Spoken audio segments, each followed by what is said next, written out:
കൊച്ചിൻ ഹനീഫ എന്ന് പറഞ്ഞ ആൾ ഒരു തുള്ളി മദ്യം തൊടാത്ത ആളാണ്. അപ്പോൾ അതേപോലെ തന്നെ നമ്മുടെ കലാഭവൻ മണി. കലാഭവൻ മണിയുടെ അവസാന കാലഘട്ടങ്ങളിലൊക്കെ മെയിനായിട്ട് സംഭവിച്ചത് എന്നാന്ന് വെച്ചാൽ സ്ഥിരമായിട്ട് മദ്യപിക്കുന്ന ആളായിരുന്നു. പക്ഷേ സീറോസിസ് ആയി. അപ്പം സ്ട്രിക്റ്റ് ആയിട്ട് പറഞ്ഞിരുന്നു, പാടില്ല എന്നുള്ള രീതി പറഞ്ഞിരുന്നു.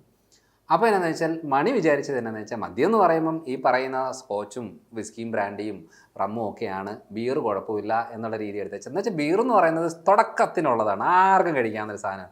അന്ന് പറഞ്ഞു വെച്ചാൽ ലീറ്റർ കണക്കിനായിരുന്നു അവസാനം ബീർ കുടിച്ചുകൊണ്ടിരുന്നത്. അന്ന് വെച്ചാൽ ഒരു ദിവസം തന്നെ 3-4 കുപ്പി വലിയ, അങ്ങനെയാണ് കലാഭവൻ മണി കഴിച്ചുകൊണ്ടിരുന്നത്.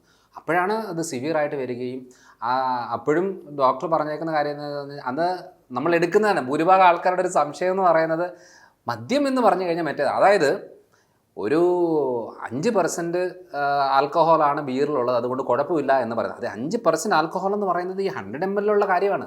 ഇതേപോലെ ഈ ബോട്ടിൽ കണക്കിന് കഴിച്ചുകൊണ്ടിരുന്നു കഴിഞ്ഞാൽ എത്ര പെർസെൻറ്റേജ് കയറുന്നത്. ഇപ്പം നമ്മളിപ്പോൾ ഒരു വിസ്കിയിലും ബ്രാൻഡിലും ഒക്കെ എന്ന് പറയുന്നത് 40, 42, 45% എന്നൊക്കെ പറഞ്ഞാലും അതിൻ്റെ അളവെന്ന് പറയുന്നത് കുറവാണ്. പക്ഷേ ഇതേപോലെ ഒരു കുഴപ്പമില്ല എന്ന് പറഞ്ഞ് കഴിക്കുന്ന ബീറിൻ്റെ ഭാഗമായിട്ട് തന്നെയാണ് കലാഭവൻ മണി എന്ന് പറയുന്ന ഒരു വ്യക്തിയുടെ മരണം സംഭവിച്ചത്. അപ്പം അതിന് ഓട്ടോപ്സി റിപ്പോർട്ടുകളിൽ വന്നേക്കുന്നതെന്ന് വെച്ചാൽ ലിവറിൻ്റെ പ്രശ്നമൊക്കെ പറഞ്ഞിട്ടുണ്ട്. പക്ഷേ ഈ കീടനാശിനിയിൽ എന്താ പറയുക, പച്ചക്കറി കഴിച്ചാൽ കീടനാശിനിയൊക്കെ ഉണ്ടായിരുന്നു എന്നുള്ള രീതി പറഞ്ഞു. എന്ന് വെച്ചാൽ ലിവറിന് ഡാമേജ് ആയി കഴിഞ്ഞാൽ നമ്മൾ ഈ കഴിക്കുന്ന ഓരോ ദിവസം കഴിക്കുന്ന ഒരു വിഷാംശങ്ങൾ പോലും ലിവറിന് എന്താ പറയുക ഉപയോഗപ്പെടുത്താനോ അതിനെ പുറത്തേക്ക് കളയാനോ ഡീടോക്സിഫൈ ചെയ്യാനുള്ള കപ്പാസിറ്റി കാണത്തില്ല. അപ്പോൾ ഇങ്ങനെയാണ് ശരിക്കും പറഞ്ഞാൽ സംഭവിക്കുന്നത്.